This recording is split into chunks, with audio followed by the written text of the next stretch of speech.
Welcome to Rooted Revival, where truth takes root and generational change begins. I'm Michelle Lynch, functional health practitioner, founder of WellHaus, and mother of 7. Here we expose the lies, reclaim what matters, and build what lasts. For you, your family, and the legacy you're called to carry. Let's get into it.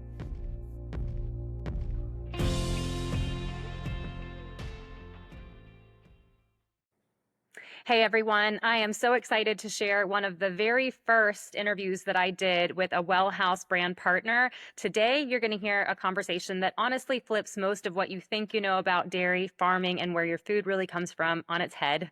I'm joined by Kaleb from Breezy Hill Farm in California, a regenerative raw dairy operation that's doing what 99% of farms won't even attempt to do.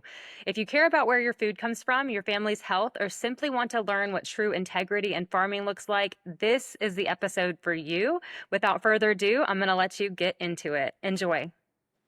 I am joined today by Kaleb Bateran. Did I say that right? That's perfect. Okay, yes. Perfect. Kaleb from Breezy Hill Farm. And Kaleb, you also you're still doing the I Like It Raw stuff too, right? We're still making ice cream. We're still churning pints. Okay, so we'll talk a little bit about all of this, but Kaleb, I want to start by hearing from you who you are, what you do, what you're passionate about, and that'll tell people a little bit about what we're talking about today. Yeah, thank you so much for having me on. I really appreciate it. So my journey into working on and co-operating a regenerative raw dairy farm has been pretty fun. Kind of all stemmed from personal health issues, trying, like a lot of us, trying a bunch of different diets, vegan, cutting things out, adding things in, trying to find what worked for me. That led me to grass-fed meat, raw milk. I have had incredible friends over the years who have, introduced me to real foods.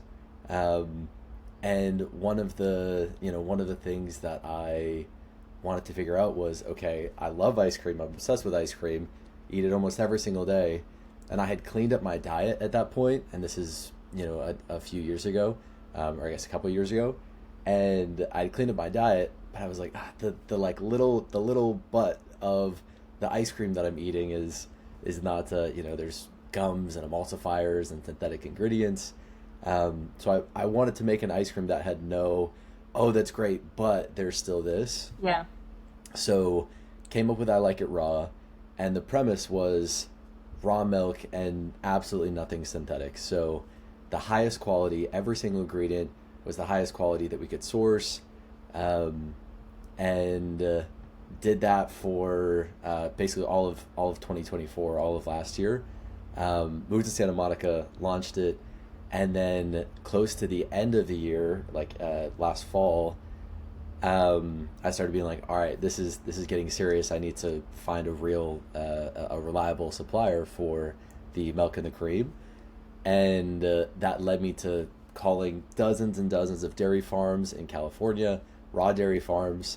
And I met Susan and Jeff Mayer, who are working on Breezy Hill Farm. And they have been running that for the past few years. They got this property in Arroyo Grande about 10 years ago, and met up with them. And slowly over the course of a couple months, I decided that I wanted to move up here to Arroyo Grande and work on the farm and help them expand and take all the regenerative practices that they're doing. And just say, okay, this is such an incredible, proof of concept and what you're doing right now. Can we take this and still retain all the energy of it, and scale this and show that regenerative farming can scale, and you can do dairy regeneratively, with great animal care practices, with great regenerative practices, and just embed the community into all of that. You said that you reached out to a number of different farms. So my question is, were they ones that just didn't make the cut? Were they ones that were like, no, we're already capped out, like with what we can give you? Like, what did you find? I'm so curious because My goal with WellHaus is to give people, I want to connect the farms and these awesome, amazing high integrity brands with these health conscious consumers that feel like, and I know this because I used to be this way too, where I feel like the options are limited. And I'm like, no, no, no, no. You just need to find them. We need to connect with them. So when you were looking for farms, was that hard to find what you wanted? Was it just that they were all like booked, like I say booked out, at capacity with what they could offer? What did that look like? Yeah, so I had a literally a list of qualification. I made my Google sheet, and one of the great resources to find raw dairy farms, for example, is realmilk.com. So I started there, and finding numbers, looking at a map, obviously looking in California, narrowed down the criteria a bit. Um, and then, part of that was, okay, are they certified A2, which the milk is easier to digest for humans? Um, are you doing regenerative practices? Like, are your cows on pasture, or is it more of like a CAFO situation? Animals are concentrated into a building. Um, so that was the qualifying criteria. Um, and sometimes I would call a farm and they would say, hey, like, we just don't have any extra milk. Or sometimes I would call and the animals aren't on pasture. Um, but there are a number of resources, and I actually just had I can find the name of the app, and we can post it. But I just had somebody show me this app that you can look up like different farms in your area. Mhm. I think it's like literally farm maps or something, I think on I've the App looked at that Store. before. Yeah. Yeah, so it's cool because the more that consumers are getting interested in finding and sourcing food from farms, the more that the technology shows up, and these incredible minds have these ideas of, okay, well, let's make this into an app, let's make it more accessible for Mhm. people. um, and then we see like this really beautiful like emergence of technology and like old school regenerative farming practices, and that's how you bring food to consumers.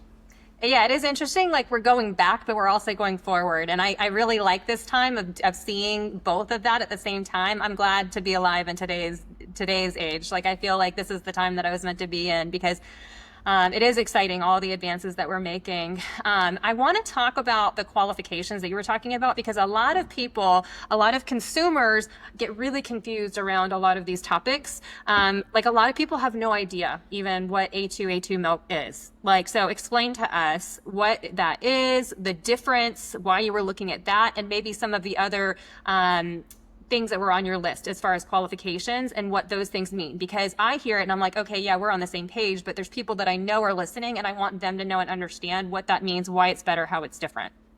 Totally. Yeah, and I think that this is such an important part, is not just putting a label on, or not just saying, oh, it's A2 and regenerative it's actually explaining to people what the practices mean, and what the labels mean, and certifications, and the terminology. Yeah, so for example, A2 milk is a way to designate the fact that the cow is A2A2, which is it's kind of like a technical thing. It's the beta casein chain in their protein. There's an A2 and an A2 versus an A2 and an A1, or an A1 and an A2, or there's also like an A2B. So there's a few different variants that a cow can be, and then their milk is therefore qualified the same thing. So what scientists have found, and honestly just myself and I think a number of other people just trying A1 versus A2, or A1 A2 milk versus A2 A2 milk, is that the A2 A2 is significantly easier to digest. Human milk, like breast milk, is A2 A2. Goat milk is A2 A2. And it's just how your body breaks it down, and intakes it and absorbs the nutrients is just a lot easier for humans. Awesome. Thank you. What else was on your list of things that you were like, I have to have, I'm not willing to sacrifice on these things? Yeah, so I'd say regenerative practices, and at the start before I moved out here, I probably knew rotational grazing, not using like non-organic feed, um, you know, like having a feed that's sprayed with glyphosate, and what else? Using synthetic fertilizers for your pasture, or not, not using synthetic fertilizer for your pasture. So I knew a few different things that you could actually go down and say, okay, this is regenerative. Like, this is what regenerative actually means. But being on the farm, you kind of put those to practice, because it's one thing to like read it online and say, okay, yeah, like, I'm looking for a farm that does rotational grazing, or looking for a farm that has organic feed and uses, chicken poop to fertilize their fields instead of, synthetic fertilizers. And then you see it in practice, and you see there's so many different levels to how we can be implementing regenerative. Rotational grazing, for example, you can have like one big pasture with permanent fencing, and then temporary fencing that's put into paddocks, and there's you could rotate once a month, or you could rotate once a week or once a day. There's AMP grazing, adaptive multi-paddock grazing, which is kind of like a subset of, or a different framework that is nested under rotational grazing. So I think there's a lot of different ways that you could go about doing it, and the important part is explaining to consumers, how are you actually doing the practice. So it's cool to say, oh, we're a regenerative farm, but it's actually a lot cooler to say, hey, we're doing adaptive multi-paddock grazing. We rotate cattle around pasture one time a day. They get access to a half an acre, and then a half an acre 12 hours later, and then a half an acre 12 hours later. And I've found that once you can give that much detail about your practices, one, it shows that you know it, and it shows that you've done the work to really figure out, okay, like this is, because we're just trying to align our practices with nature, right? Like, okay, this is the closest that I can get to nature. And then if you can tell that story and show it to consumers, and I mean, literally just take out your phone, hey guys, today we're rotating the pastures. It's really that simple. Yeah, I've actually been on your social, and I've enjoyed seeing some of the things that you're putting out. And there's actually quite a bit that I'm learning myself. And I'm not an expert in all things. I mean, so when you're talking about the rotational grazing, I know what that means, but you're talking about, obviously, I understood when you were saying there's different ways to do as far as how often, but you said something where I'm like, what's that? You were talking about the kind of paddocks, and like, my daughter knows this kind of stuff. I don't, but tell me, what's the most optimal? I'm assuming it's what you guys are doing. Why? What does that mean, and why is that important? And I get the idea that you want them to do what they would do naturally in nature, and they'd be roaming freely and moving. And but tell me a little bit about that, as someone who myself, I personally don't know the details, and I know certainly our audience may not too. Yeah. So the idea is you would have, you're going to have permanent fencing set up on the entire perimeter of your farm, and pastures. So think of a paddock as a smaller sectioned off component of a pasture. So you could have 3 paddocks in a pasture, or 10 paddocks in a pasture. And the idea is you want to limit the amount and the intensity of grazing that's ever done on one specific piece of grass, or one specific paddock. So the idea is you use temporary fencing. So we just use like a single strand poly wire and electric fence. The animals learn it once, and then they respect it. And the idea is you set up temporary fencing, so you could have this big box of a pasture, and then within that you would have paddock A, paddock B, paddock C, paddock D, and you could rotate A, B, C, D throughout the course of the week, throughout the course of the month. And then the even like added layer to that is when you are out on the pasture and you're identifying, okay, well, we have A, B, C, D, but they're actually grazing this one component, this one part of a little bit too much, and we don't even like the next time we put them into A, we don't even want them to be able to use that. So we'll actually take out a little portion of A to rest, and then kind of change, and then part of A goes into B, and that's the adaptive part. So adaptive multi-paddock. It's just saying you're constantly moving, and there's this constant motion of animals on your grass. So you're never overgrazing even a part of the paddock. And part of that is really just being aware as a farmer. And Jeff knows every species of grass, and the optimal length to move an animal onto the grass. So like for example, right before it goes to seed head, it has the most energy because the grass is about to like explode into a seed. So if you can get cows to have grass at that time, they'll get the most energy out of it, which is all just really interesting. And That's really cool. yeah, so Yeah. that's a good way to explain the adaptive component. Did he learn that because he went to school for it, or did he learn that through family passed down? How did he learn and become so knowledgeable in all of the different grasses and all of that stuff? Yeah, so he is a first generation dairy farmer, and I have to give him so much credit, and I'm so grateful for him because he has learned and just dove into this. Um, he's such a wealth of information and knowledge and wisdom. Very, very in tune with the whole process too of, okay, this is what the animals would want. These grasses work best on this pasture. I think we actually have a reel up of us like eating the grass. I've seen it. Yeah. And hilarious. It went like viral on TikTok, but it's literally just, it's just this cool thing of like, hey, these are the grasses that we're using. He went to school for, what was it?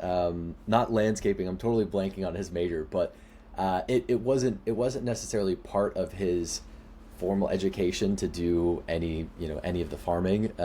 He had the I think it was horticulture. He had some amount of horticulture background, but when it comes to the rotational grazing and understanding what types of grasses work best for dairy cows, it's he tried things, and he really has it down, and he really knows his animals very well. I think there's a misconception that because I've heard from different people that I've talked to when I'm asking vetting farms or talking to different farmers, and I say, hey, is it grass fed, grass finished? Is there any supplemental feed? What does that look like? I mean, I just talked to a farmer this morning in my local area and was asking him some of these questions, and he was like, no, ours don't get any supplemental feed. Like, I guess he went to school, the guy that I talked to went to school for agriculture, and he's very familiar with the different grasses and what's good for them. And he has this whole thing on how they lay down grass within their fields and how they grow things and do things simply so at different times of the season, the animals have the nutrient levels that they need. But I think there's this misconception that you have to supplement. And I'm like, they weren't supplemented when they were on their own. Why is it that we're intruding and supplementing? So I guess if you can speak to your experience on is it necessary at all? When, if so, do you guys use any kind of supplemental feed? If so, what is for the cows? If so, what does that look like? And I'm speaking to, I will also say that the farmer that I talked to, he doesn't do dairy cows. He does like beef cattle. So I don't know if that's a difference. What do you know about all of that? Yeah, so this is a incredible question and topic, and I think that 6 months ago I would have had a completely different response to this. Really? And this is one thing you mentioned about the difference between beef and dairy. Beef cattle, you're kind of just letting them graze as much as they want to, and you're not pulling any resources out of them as they're grazing and growing, right? Yeah. Yeah. With dairy cows, they're having a baby. We leave the baby with the mom, so it's we're essentially doing a milk share between the calf that is remaining with the mom, and we're also farming milk and collecting milk from them. So 90% of our animals' diet comes from grass and rotating amongst pasture. Um, and this is the other funny thing too, right? Is like, so we give them grass and we give them hay and alfalfa too, which is just grass that turned into forage and turned into alfalfa.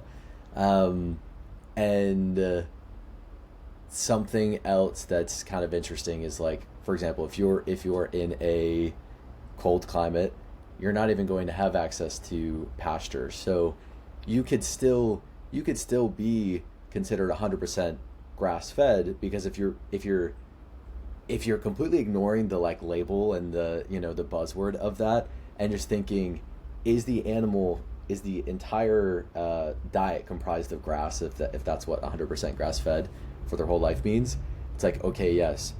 um, so for example, you could have an animal that's not pasture raised, or at least not during the winter, but for example, a lot of Amish farms, like in Pennsylvania, um, it's just like snowy and miserable. So they're not going to force the animals out onto like a barren, snow covered pasture where they can't get any grass.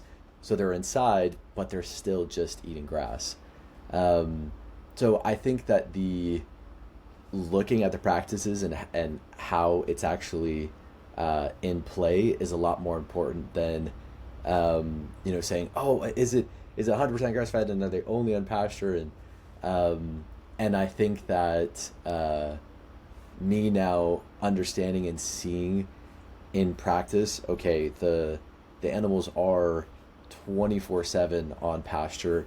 We never force them to be inside.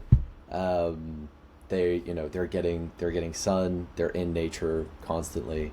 Uh, but because we are pulling the resource from them, and because they have, they're birthing calves, and the calves are pulling resource from them, we absolutely do want to make sure that they are at a healthy protein count. They're getting enough energy, so we do supplement with alfalfa, with forage. Um, yeah, and to all of that, I will say there still is a very there's a sense of open mindedness about this entire thing, um, and it could be in 6 months we have a slightly different practice, um, and we're constantly evolving and learning and growing and saying, okay, here's like we the number one thing is the health of the animal in this topic. So how do we make sure that the animal is at the right protein count? How do we make sure the animal is having enough energy while we're still maintaining and doing our mission of bringing real food to people? Um, so whatever, like, as long as that's happening, we're open to adjusting our practices. The care of animals, that's like called like animal husbandry, right? Animal husbandry is, yeah, I guess that, like, the kind of like the breeding and taking care of animals. Yeah. Okay, I didn't know. I was talking to my daughter yesterday and I was like talking about questions and I said something, I phrased it in a way where I was like, yeah, how is your animal husbandry? Like thinking of like what it means to like care for an animal. And my daughter was like, you don't say that. And she's like, that's not how you word it. And I was like, okay, I'm wrong. Sorry. But no, I think that how you care for the animals is obviously the primary. Um, and I think that you're really right on being open-minded. We're in this together, and I think it's really clear when you're talking to a farm who's trying to do the absolute best that they can do, and they're open-minded enough to say, we're not the knower of everything, so we are going to evolve as we know better and do better over time. And I really appreciate those kinds of people because I feel like now we're in a position, and a really good one, where if consumers know better, they can go and start talking to their local farms. And if they happen to see one that's maybe doing it a certain way where they're like, oh, I know of a different way, at least offering up and making connections with people of here, I know that you could do it this way. And as long as you have someone on the receiving end that is willing to hear that and make those changes within their farm or their practices, that's what's going to really help us progress in such an amazing way over the coming decades with not just consumer health, but obviously how we treat animals and what our land looks like, regenerating the land, but all of it across the board. So no, I really I appreciate that, and it's interesting because when you were talking about needing to supplement with some of these dairy cows, I was thinking, well, yeah, I mean, when I was breastfeeding, I was having to take in a lot more. Like because it's same concept. My energy stores were being depleted. I had to refuel a lot more often with a much more intentional diet. So it makes perfect sense to me that you all do that.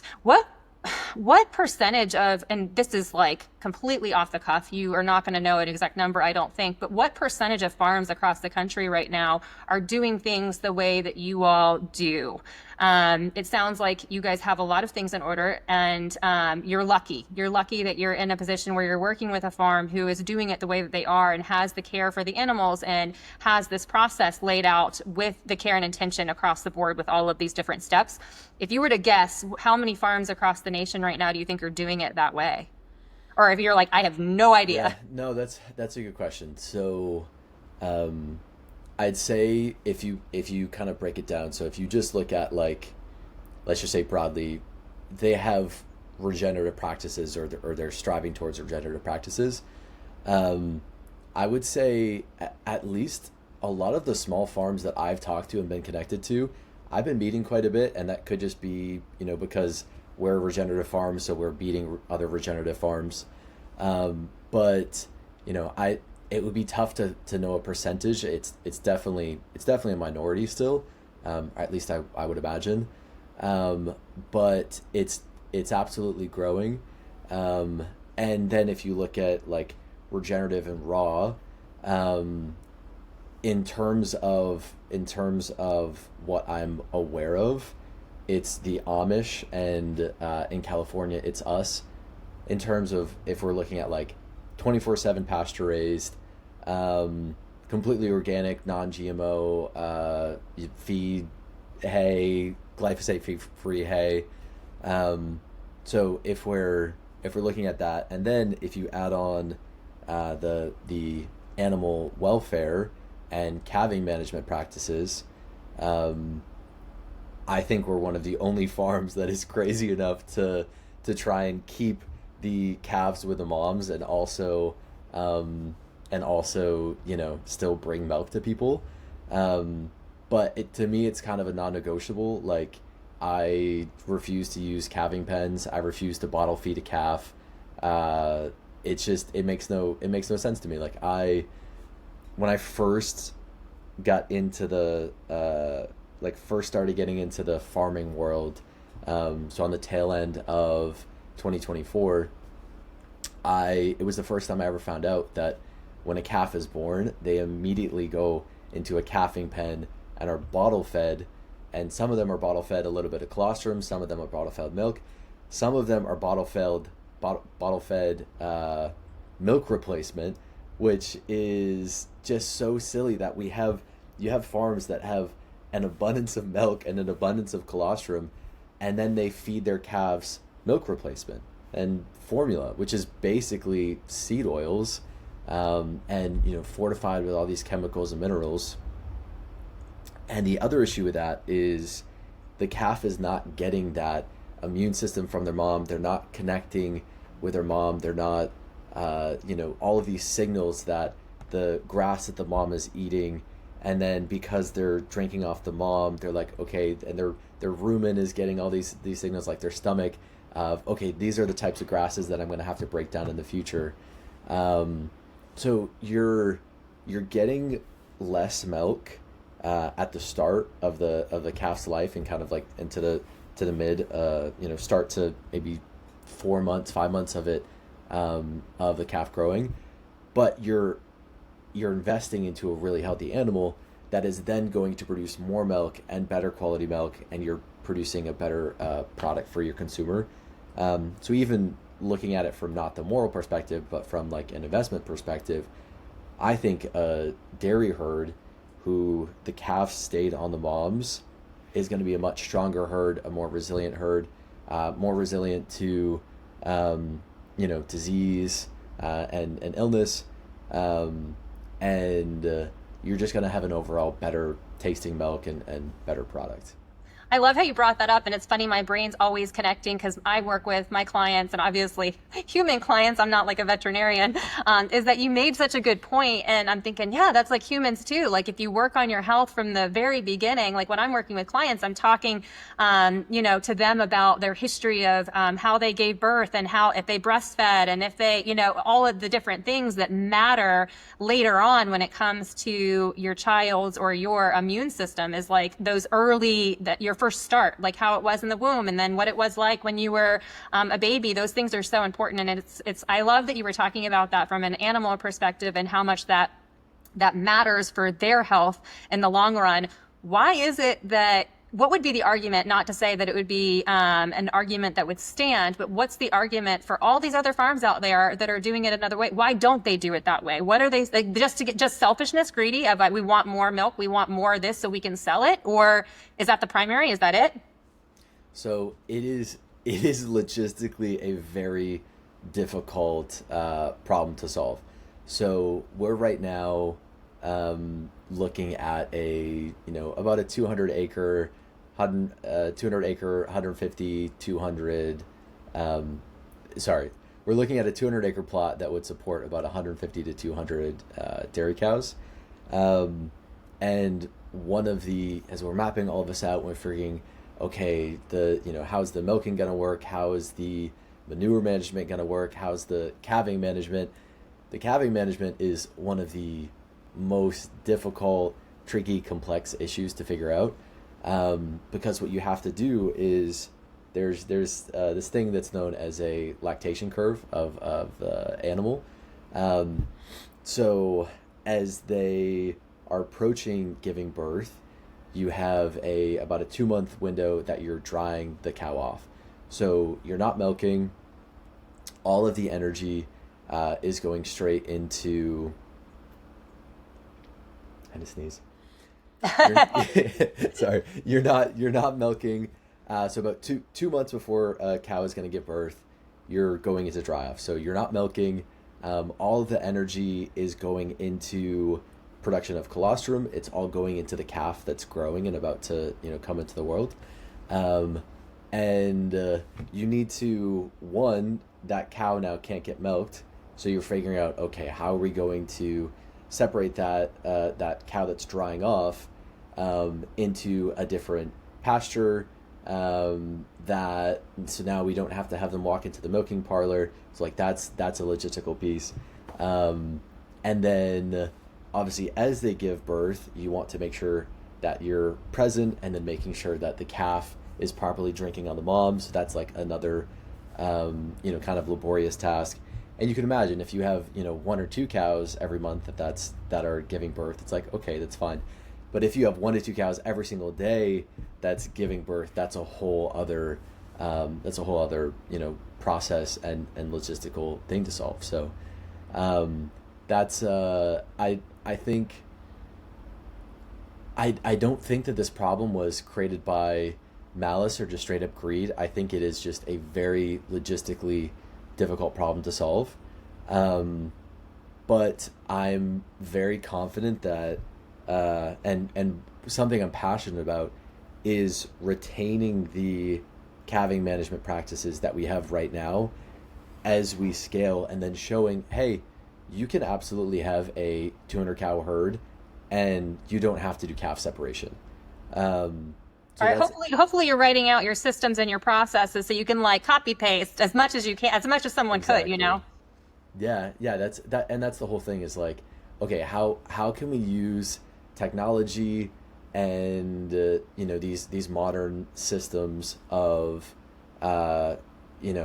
automation and figuring out, okay, how can we say these cows need to be in that pasture, and then we don't even really have to think about it. We can just move animals into the right pasture, and then we know, okay, like this mom and baby now can just go into the general population. And so just thinking about all these things. And I think if there was a little bit more effort from farms, we would see this. And I think it's at the end of the day, it is just a matter of oh well, if we just do this like how it's been done for a while and not how it's always been done, because it always like nature had calves with their moms, but how it's been done for a while now.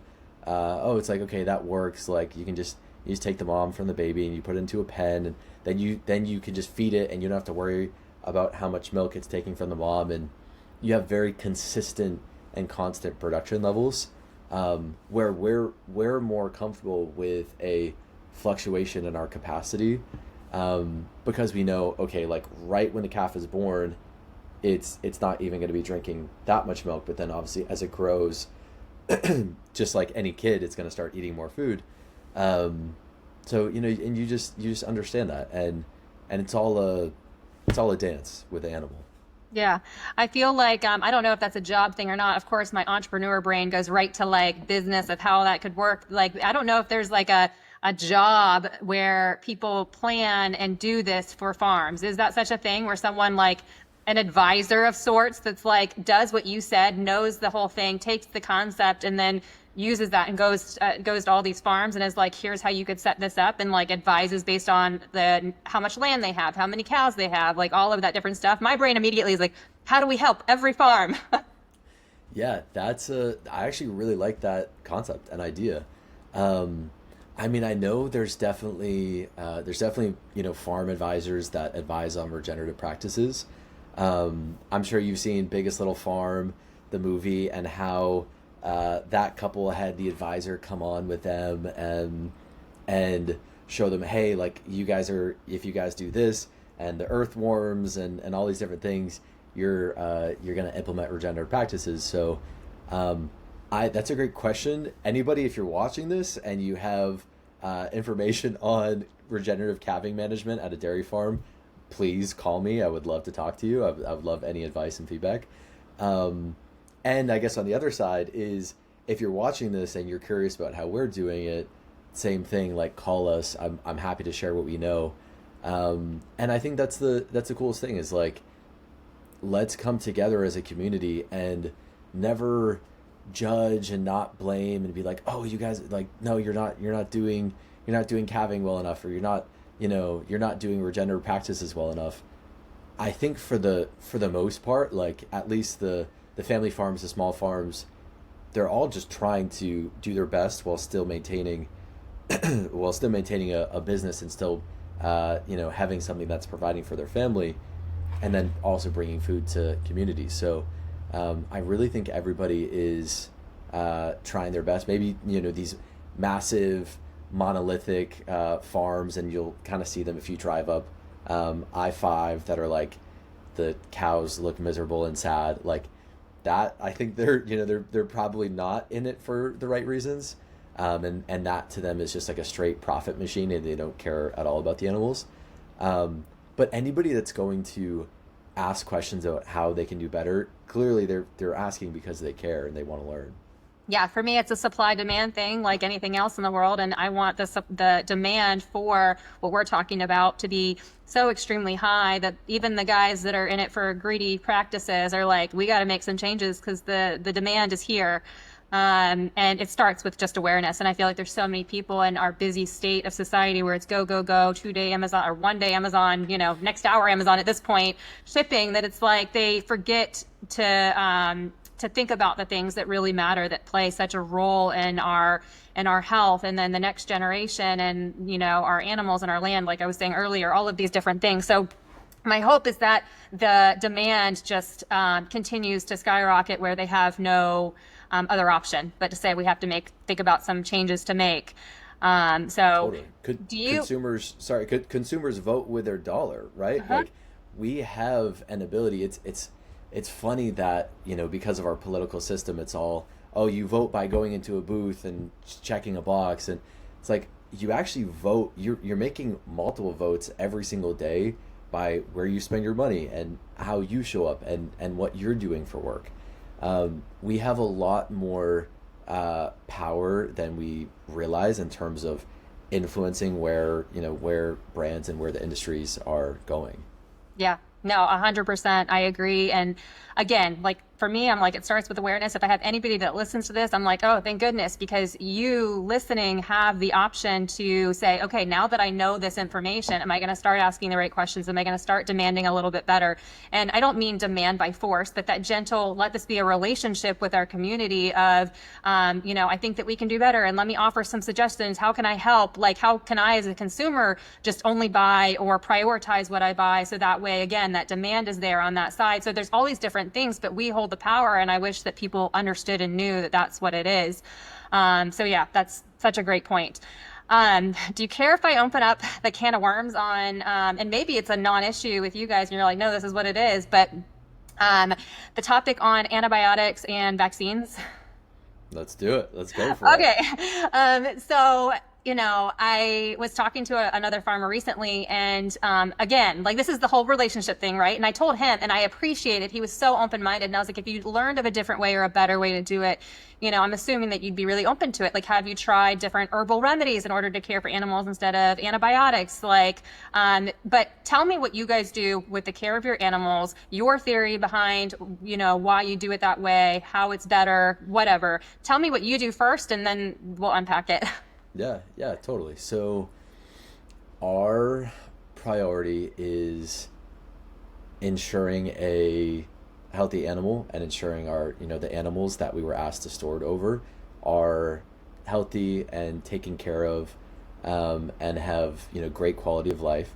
And our other priority that is just as important is bringing a healthy product to consumers and a healthy food in its natural state, and that is going to nourish and bring life to people.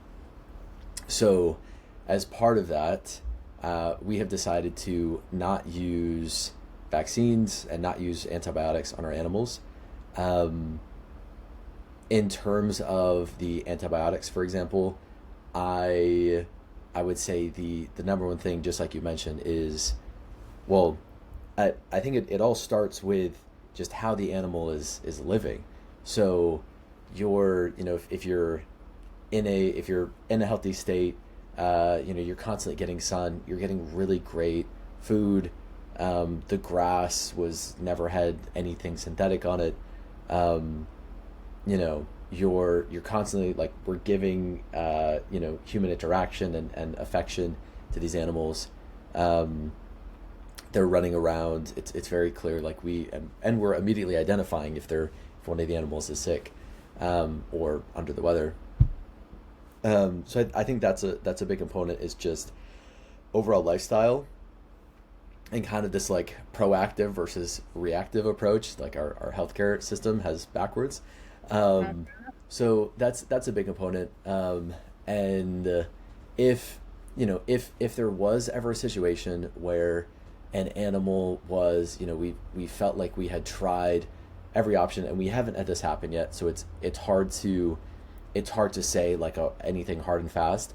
But if there ever was something where, this animal is going to like, absolutely going to die if we don't do something, then I'm sure we would consider it. The downstream effect of that, okay, well, then what do you do with the milk that's coming from this animal? And then are you separating this cow? Do you, are you only giving the milk to chickens on the property or other animals? So there's all these different questions that come up. But our current stance is that we don't use antibiotics or vaccines on our animals, and we don't plan on it. Yeah, I hope that gives a good. It does. No, it does. And I think that the guy that I was talking to, the reason I keep mentioning him is because I had just had the conversation before we hopped on today, is that in these dire circumstances, I guess. And you know what? Like, let me backtrack. What you were talking about with the cow, the calf being with mom for immune system, there's so many things that come into play, like I said early on, that I don't think people are taking into account. And then all of a sudden, if the animal's immune system is not as well functioning as one who was properly taken care of in the right way, in the right order from the very beginning of life, then we start to have this, like, downstream effect of all these things that we don't even sometimes don't even pinpoint where it's coming from, when really I'm like, okay, let's retrace and think about all the different ways that all of these things add up. That being one of them. So it doesn't surprise me that you guys are like, well, we're at a point where we don't have to right now, and we don't plan on doing this, but you guys are doing, your model looks different with how you're keeping the cows with mom, and how you guys are doing things. Like every step, like I said, has intention to it. So the cows overall probably have a way more robust immune system and are way healthier because of things that were done really early on. So that might be something that when I'm going back and having this conversation with other questions now I have to ask him of like, hey, how do you do this? They all those things play a role. But he said that in dire circumstances, like you said, if the cow was going to die, he was like, then we would. And I think he said, because he's a data person, he was like 98%.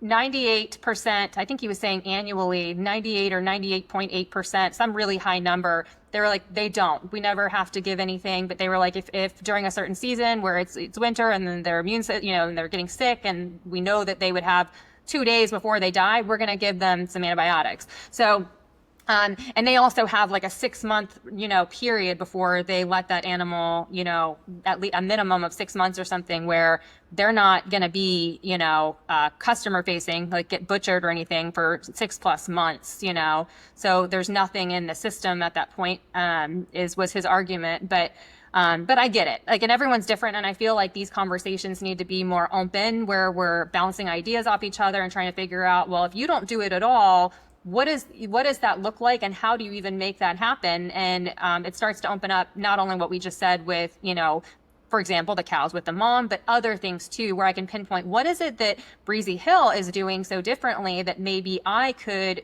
utilize or implement within my own farm. So that's what I really appreciate with these conversations. You guys are in California, so your seasons look very different than ours. The environment looks very different than ours. So there's all these different things where, again, we come down to this community idea where when you see someone within your community that has a similar environment and they're doing things a certain way, and you know that it's better and their outcomes are better, to start to implement those things. But it's nice to hear from you how you guys do it. I'm assuming that you guys don't do vaccinations. So when I say like, hey, we're going to start to see more and more and more of like the mRNA vaccines come into play with giving them to animals, you guys are not on board with that. No, definitely not on board.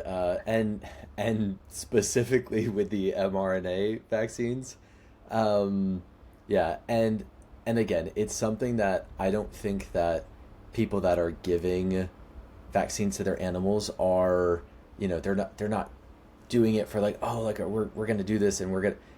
It's just they truly believe that that's the best thing, and with all the knowledge that they have, that's what they decide to keep their herd safe and to make sure that in their eyes they're giving a safe product to consumers. So yeah, it's absolutely having open conversations, understanding that we're trying to balance health of the animal and health of the consumer.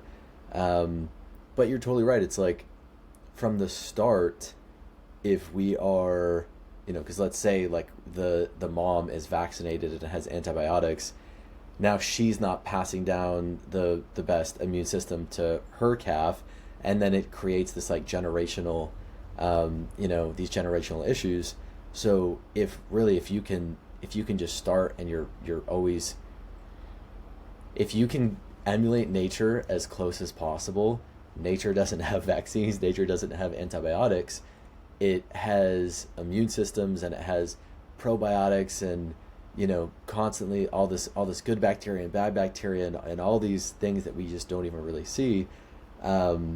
If you can just let that system work its best and foster and store this healthy relationship between the grass and the soil and the cow and the chickens and any other animals that you have, that's how you are going to create the healthiest and most resilient and robust ecosystem. Yeah, no, agreed. How often would you say within a year you have like a sick cow that you're dealing with? I mean, we haven't at least since I've been here, and I don't think that we've had any significant illness of the herd.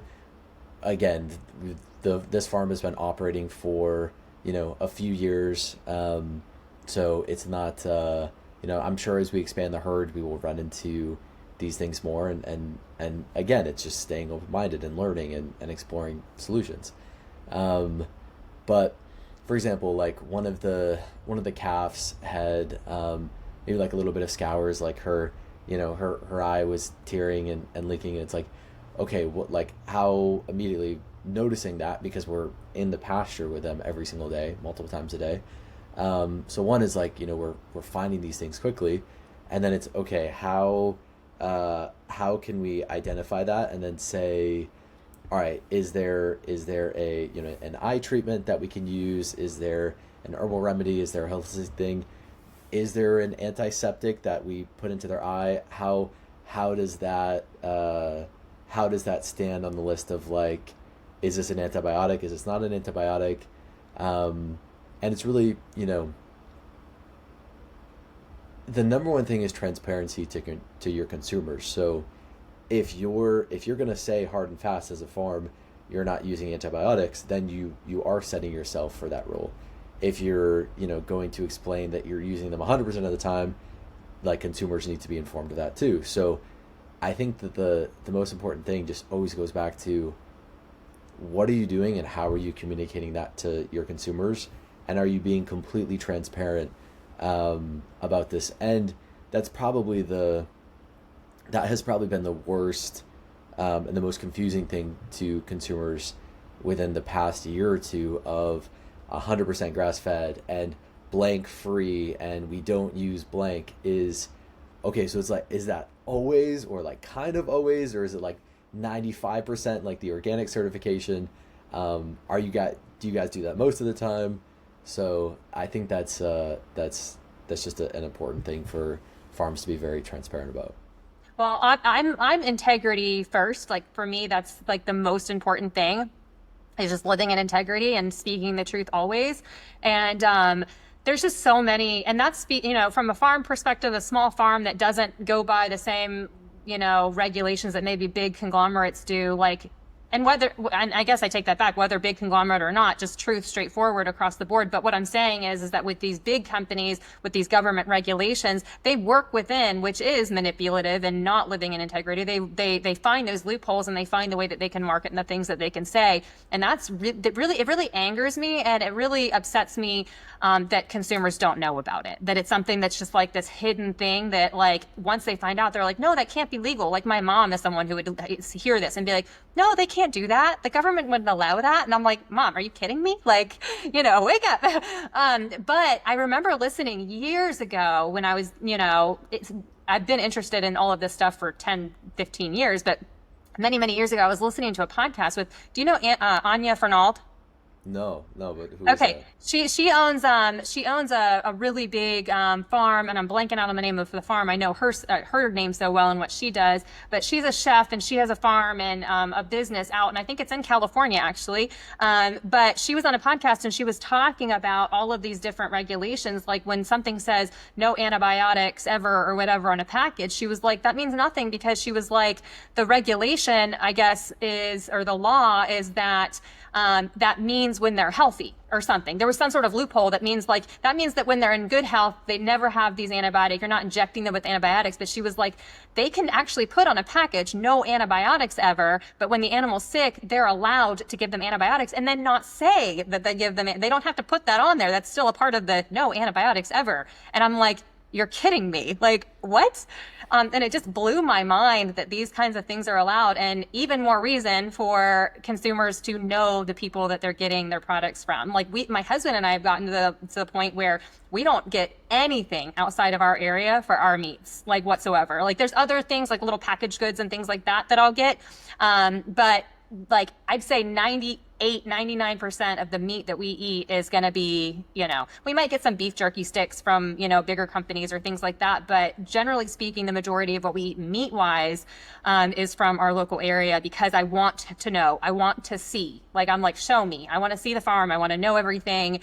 So that way, you know exactly what you're eating, and you can ask the very specific questions face to face, where I feel like if you're going to lie to my face, that's a different ballgame. You know what I mean? Like, it's one thing if you're doing it on a Totally. package, but if you're going to tell me when I'm walking your farm with you, like, we do it this way and you're lying, I feel like it's very slim that would happen. So I trust that a lot more. And when I'm buying from them weekly and they know me, I'm like, you're not going to lie to me. Like, I've walked your farm, you know? So yeah. So anyways, Yeah, and I wish that a lot more people had that perspective of, I want to physically go and see, shake my farmer's hand, understand how the products are being grown, understand and who is running this farm. Like, do I trust them? Do I think that they're a competent person to take care of these animals and to bring me a clean and safe and healthy product? Um, and yeah, I mean, it just, I'm thinking about the fact of, like, growing up, I didn't know. I would just think, like, if I've read something on a label, it was just being completely honest and it was being completely truthful. Um, and then when I was, putting together the labels for I Like It Raw and for ice cream, I'm looking into, the grass fed and the pasture raised, and there's no single certifying body for any of these. For chicken eggs, it's like a little bit of, like, okay, the conventional and the cage free and the pasture raised, and there's a few of the, like, 2 square feet, 108 square feet. There's a few of those standards, but you're still kind of, like, questioning those, right? But for example, I'm touring so one of the first farms that I ever toured was Happy Hens Farm in Ramona. And they gave me a full tour. Chloe and Louie are incredible. They showed me their operation. They brought me out to the pastures, and it's such an open way of doing it. Like, they're like, anybody can come and see how these chickens are, like, on a day-to-day basis, whether it's the morning or the evening. Like, you're seeing they call it truly outdoors, and they are literally truly outdoors. Like, they have mobile coops. The mobile coops are, like, moving, every day on pastures. They have organic feed, and the chickens are just living in the right way. So seeing that then inspired me to think, okay, well, anytime one, I source food, I want to get it from a farmer's market or directly from a farm. And then also going into having Breezy Hill Farm, like, I want to have it open for farm tours, essentially 24/7. Of any time that somebody wants to come and stop by and see what we're doing, they can, and they have full access. no, I love that. Um, you guys have chickens. Um, We do. yes. Okay. I knew that. I was like, yeah, I know you do. We have, it's a small herd, but we do have some. Okay. And this is not for chicken meat. This is these are laying chickens. Yeah, they're laying hens. So, yeah, I mean, we have right now, it's really small. Like, we have, like, under a dozen laying hens. But that's actually part of the practices that we want to implement, is putting a mobile coop and, getting, like, double, triple the amount of hens, and having them be on the opposite side, basically trailing the cows. So Okay. wherever the cows go, then when we move them to the next paddock, the hens would go into that one. Okay, love it. I went to a farm in my area and this is me being an ignorant person, so you can fill me in on what I need to know. But I went, and this was a number of years ago too, and went to visit a farm and was kind of inspecting how they were doing things with their chickens. And I remember at the time, um, because they label theirs as, like, pasture raised. So I'm seeing in my head chickens roaming, the pasture, right? Like, not, like, cooped up at all, really. Well, they were in these little boxes underneath, like, shade. And there were so many combined together, that I was like, that seems like a lot, like, to be, like, combined. And then when this guy was talking, he's like, yeah, we moved them around or whatever. But I'm like, they're in this little still square, and I get they're on the pasture, but this is what you were talking about earlier. Like, seeing it is helpful because these terms begin to mean nothing almost. At least that's what I saw at that moment. Because I was like, they're in these little squares and they're like squished together. Yes, they're on pasture, and yes, you're rotating. So you can say that they're pasture raised and they rotate on the pasture. But to me, there was my brain started like glitching because I was like, this does not seem like normal. I don't like this. And I know that I'm never going to buy chicken from you ever again. And so now I have to bite my tongue because I also don't want to be the person. It's like the relationship thing we were talking about earlier. I want to be the friendly, let me help you with a better way. Let me try to be that person versus I never run around and tell people in my area, don't buy from this farm. But this is where I want people to know, hear this and know and ask. And then, try to talk to your farmers who are doing things a certain way of like, have you thought about this? But there was such a disconnect for me when I saw this. And again, like, I was like, I don't know. And then they were so close together that their all of their feathers were like off, and I was like, is that because I know that they lose their feathers like periodically? There's whatever that's called. I'm blanking out on the name. Hen pecking. Yeah, well, yes, or like, is that what it's from? Like when they lose their feathers? Oh well, that's like if hens are establishing dominance over other hens, but Oh, there that's might more of be what like I was another. thinking was going on. But I know that Yeah, they naturally shed, like they naturally go through that process, right? right. I'm blanking out on what the term is. It's like on the tip of my tongue. I'm But not like sure, but they go through that process of like losing feathers, I guess, during certain parts of the season or whatever, and it grows back. And I learned that a little bit later, but I was like, wait a second, like, it seems more like because they're so confined, they're like attacking each other. And I was like, none of it seemed really healthy to me. So tell me a little bit, am I crazy? Was that right? Like, or do you guys do it differently? Like, I think one that's a great thing for you to just intuitively, because you could have gone there and just had the farmer tell you, hey, like this is how pasture raise is done, and you could be like, oh, okay, like yeah, that makes it. But your intuition and energetically, you saw that and were like, that's not right. I think that's the best place that consumers could be in, yeah, and having a conversation, and you could bring, it's I don't think that it's out of a combative nature. It's just like saying, hey, well, why can't they go out of that box? Why don't they have access to the pasture that you're saying that they do? So what's happening there is the reason that they can say it's pasture raised is because it's all the label is that they have 108 square feet of pasture per hen. So basically, if they have 100 hens all in a box, as long as they have, what is that, like 18,000 square feet, I think. Yeah, math. don't ask me on as math. as long as they have 108, or sorry, 108 times 100, like whatever, 11,000 square feet, they and they are moving the hens on that pasture. Technically, the hens have access to all that square footage. So it's kind of like a workaround because, right, you're saying like you're not getting proper sunlight, you're way too close. And why I love how Happy Hens is doing it is because they have the mobile coop, but the door's open and the hens can just like do whatever they want. So you'll see that a lot of the flock will just kind of stay close to the coop, but it's like they're all just walking around and eating bugs, and some of them will go way off. Obviously, the coop provides a sense of protection, so they can always run in and out when they want. Um, but in terms of like forcing them all crammed together, and it obviously makes collecting eggs easier. It makes the management slightly easier.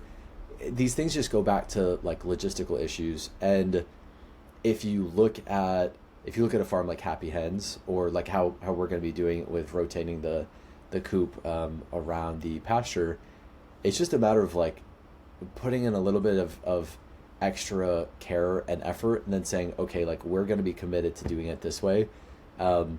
Even though now, I mean, they could be laying eggs. Most are still going to lay in the laying box in the coop, but they could be laying eggs, around the field, and so now you have that logistical issue to deal with. But it's just saying like you're not trying to completely bend nature and how these processes work to your will. It's like, okay, let me create a container of it for to be a little bit easier. And that's like how we have one place that the cows go to milk, and it's going to go into there, and then we put it into this chiller, and like where we still do things that optimize and make things more efficient.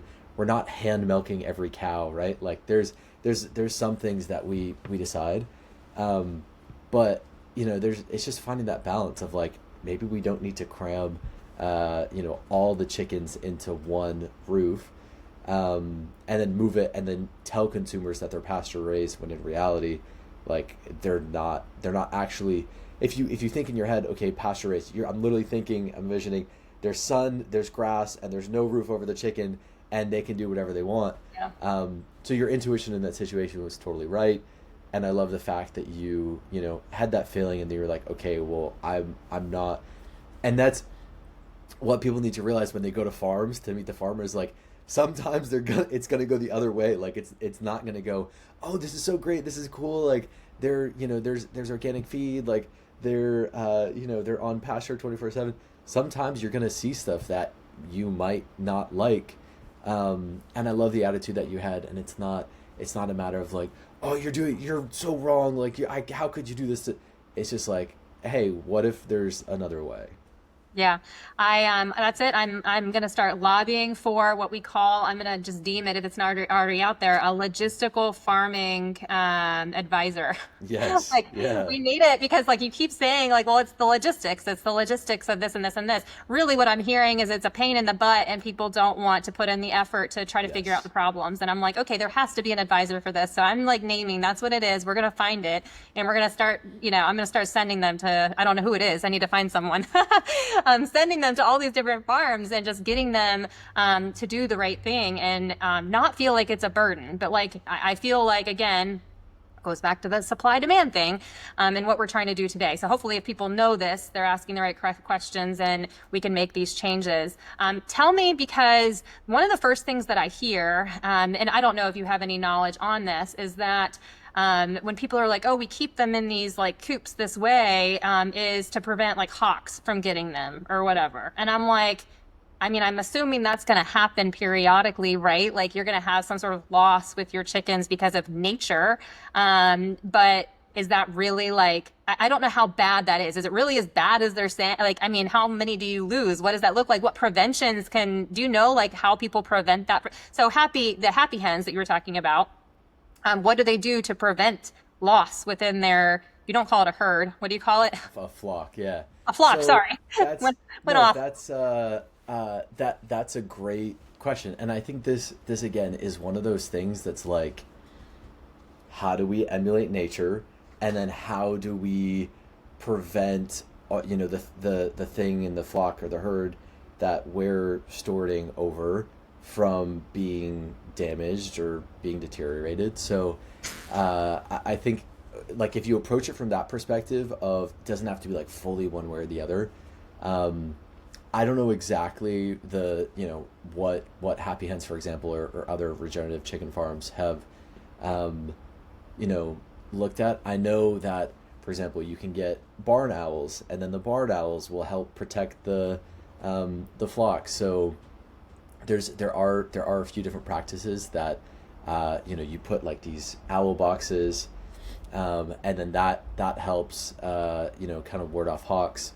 But even like sadly we had a dog come onto our property, from whether it was a wild dog or like a neighbor down the road, and the dog actually got a couple of our chickens. And it's just like, okay, well, if they had been locked in a pen, that wouldn't have Yeah. happened. Like they wouldn't have been able to, but because they were just free roaming our property, they were susceptible to harm. So it's something that is definitely on the top of our mind. And then you just think like, okay, that happens, and you're like, okay, how can I prevent that?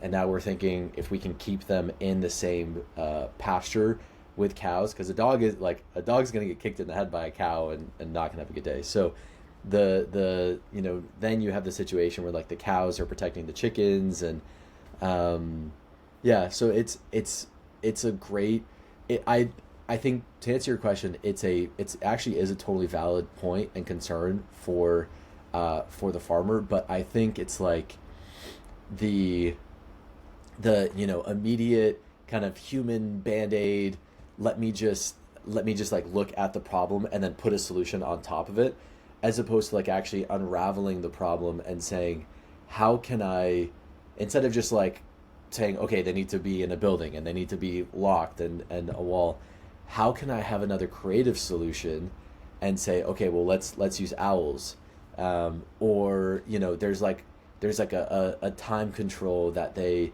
have to go in on a certain time, and they get out during the day, and we're around and we're walking around the property, and then they go in at night. Um, there are creative solutions to all these problems. It's just a matter of wanting to find them and wanting to do the research. Or I love this idea of having an advisor, and then there must be more regenerative farming advisors. So it's just a matter of being creative and not immediately going to the band-aid solution of, how can I fix this with just like an easy way that is the first thing that comes to my head. Yeah, well, and we're also going to have to keep our eyes like wide open because we're going into this, like we've seen in history, and if history repeats itself, is that we're going into this regenerative farming phase where people hear it and they think this is nice, but we already do, we're going to have people using these words that are manipulating them. So I think knowing how it's going to be manipulated, and I feel like for every time that we come up with okay, here's a safer bet, here's a safer label, here's what this really means, someone figures out, here's how I'm going to manipulate it. Like when you were talking about the cows being grass-fed, grass-finished, I have this, like, you may have seen it on the internet, I saw this video in my mind of these cows with their heads in between the little gates or whatever, with the hay being thrown at their Yeah. faces, and I was like, oh gosh, but they're still like pooping and peeing all over each other, and they're miserable, and they probably are loaded up on antibiotics when they're sick, but they're not sold as being given antibiotics because of that stupid label. So it's like, Crazy. this is a mess. I'm like, that's a disaster. And then you have consumers thinking they're doing right and then they're not. And I'm just like, for every thing that we come up with of here's the safe bet, there's someone out there trying to manipulate it, and they will. So I think it's, again, I guess the answer is know the person that you're getting it from, which for me is what I'm so passionate about. Like, yes, we're starting nationwide with WellHaus to connect people with restaurants and farms and brands and people doing things right with high integrity. But the end goal is to get people to be I want people to think smaller, not bigger. So it's like, think more of your local community, think more of supporting the people around you, and learn to love where you live, because we're looking so far outside of ourselves. Not to say that it's not fun to travel and to do fun things like that. Like, that's great. But I think that everyone has a home. You should, like, a home base, and you should love where your home base is and know your people. Absolutely. We're tribal. Like we connect with our community, and we have all this constant information of, oh, what's going on in all these other countries and what's going on with all the other. It's like, what if we just focused on what's in our immediate vicinity and what's around us, and really like put in energy and love and resources into our surrounding communities.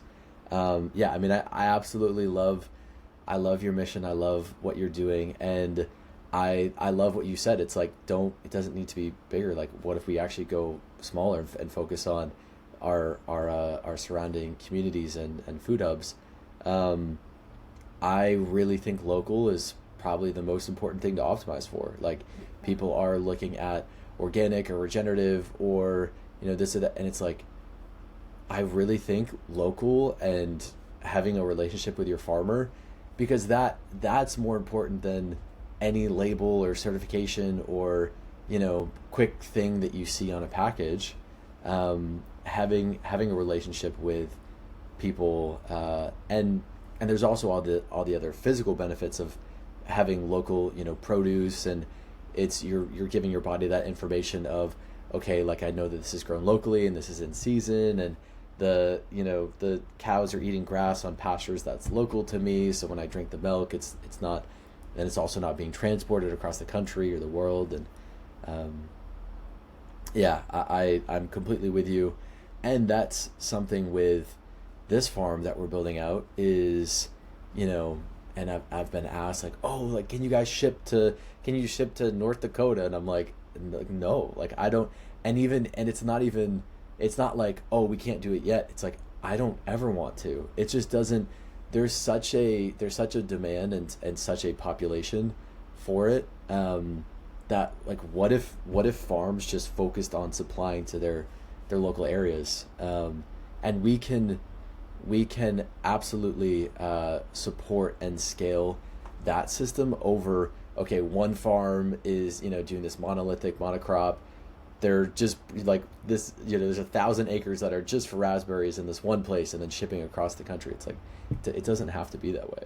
Yeah, no, and I don't think it should. And I feel like that's where talk about logistics and dilemma is that you have so many people wanting to grow at this massive scale. And then at some point it's like it's going to be you won't be able to sustain the practices that you work so hard to have that are these amazing practices. Once you get to a certain point and you're scaling, you're going to have to make some sacrifices, and usually it's going to be at the expense of quality and or integrity. And I don't like either of those. So I love hearing you say like, no, to be quite frank, I don't want to. And I appreciate that. Well, and with that said, I would love to know what's up next for Breezy Hill Farm, what you guys are doing, what you're up to, ways that you want to grow, because I think that people feel like, well, if we're not going to go nationwide with something, then, what is there? But I'm like, we're creative beings. There's so many ways to do cool products and cool things and work within your community and still grow and scale. It's not growing and scaling in the way that you think of like nationwide rollouts and Whole Foods. I'm like, can we stop with that? Like, that's not even something that I want people to be proud of anymore. I'm like, I don't like Yeah. it. I mean, that's a really great point, is like, what if it's just, I have 300 customers at every farmer's market in the surrounding 2 counties. Like, that's so cool. And this is the thing, is then when you're going to Whole Foods, your margins are just being eaten up. Like, you're going direct to consumer is going to give you the best margins. You're going to have the best experience. People are, and then you don't have to deal with, cold and frozen and shipping logistics. There's just all these problems that are being created by nationwide shipping. Um, yeah, I think in terms of Breezy Hill, we would love to do, like a 200 acre, 200 cow herd that feels right for Southern California. And that number might fluctuate, but I don't ever see us doing a 1,000 cow herd just to support, or at least on one property. If we ever did, it would be, one in the Central Coast, that served, the Central Coast and maybe LA, and then one for San Diego, and seeing these, like, really viewing it as like a hub model.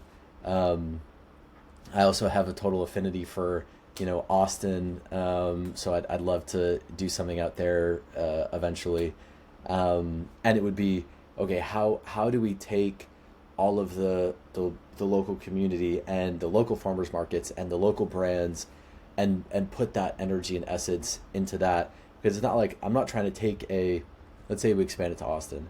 I'm not trying to take a California farm and a California brand and just plop it into Austin. It's like, take the some of the practices that you've learned and the wisdom and some of that energy, and say, okay, here's how you could do something like that out there, but then you still need to honor the land and the community that's out there, and not just it's not just a straight up copy and paste.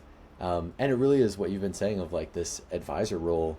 And that's honestly probably something that like we might get into in the future, is how do we help other farms, and maybe we start with dairy farms, maybe it's raw dairy farms. How do we help these farms scale their practices and bring real food to community, and solve some of these problems that are like, we feel like we really don't have. We're like taking all these disparate sources of information from, like, okay, this is a regenerative farm, but they don't even do dairy, or this is like a raw dairy farm, but they don't have regenerative. So it's like taking all these different components and then putting them together for our farm. So then it's going to be cool to be a model, and an ever evolving model of, here's how somebody else could do it. Yeah. I don't know how it was through obviously Instagram and the algorithms. I think I told you when I met you that I don't know how I stumbled across you guys, but I'm really glad that I did because I feel like I got really lucky. And that was like, to me, I told you, I think it was like a God thing because I feel like God called me to do what I'm doing with WellHaus. And then all of a sudden he's put all these people in my path and they're like, just like amazingly like the perfect people. I'm like, this is exactly who I needed to talk to and exactly how I wanted to get this message out. And someone who is so well versed and so experienced in what I'm trying to tell consumers and tell other people who are either owners that are working on their farm or wanting to. Do you guys do interns or anything like that on your farm? And what is the interest level on that? Absolutely. Yes. So, one, I'll just say I'm also very grateful to be connected, and I think this entire process has just shown me when you let go and let God guide you on your mission, he will put all the right resources in place. Like there's all of these all this fear of, oh, like I don't know what's gonna happen, or am I gonna meet the right people, or how is this gonna work? So I truly believe that the path. I had a very close friend tell me one time. Actually, I was at a men's retreat in Austin. My friend Anthony told me, the path will reveal itself to you, and that is absolutely true. Yeah, yeah, no, absolutely. Well, I'm just so glad that I got to get with you today, Caleb, and got to hear a little bit of your story, and that our audience got to hear a little bit of your story. I appreciate you and who you are as a person, and everything that you're trying to give to the world. And I encourage anybody who's in the California area, in the Southern California area, or if they want to make a long drive, that's a long, if you're in Northern California, I think that's a hike. But either way, come visit the farm because you guys do have that where people are allowed to come and visit and tour the farm. So I would encourage them to do that. And the information, where's the best place for people to find you? Yeah, so best place is breezyhill.farm is our website. Breezy Hill Farm on Instagram, TikTok, YouTube. We're gonna launch a YouTube series this summer, so showing all the chaos and the fun and the learnings of running a raw dairy farm. And if anybody ever sees our stuff and is like, it would be so cool to work there, or are they looking for farm hands? We absolutely are.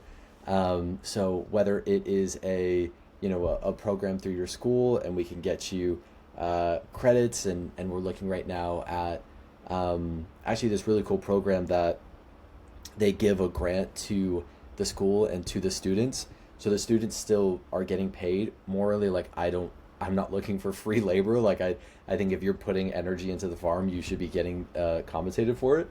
So that like some of those programs are really cool. And then also just if you're like, hey, I would love to help out with the day-to-day operations of the farm, or even just come up for a day and tour.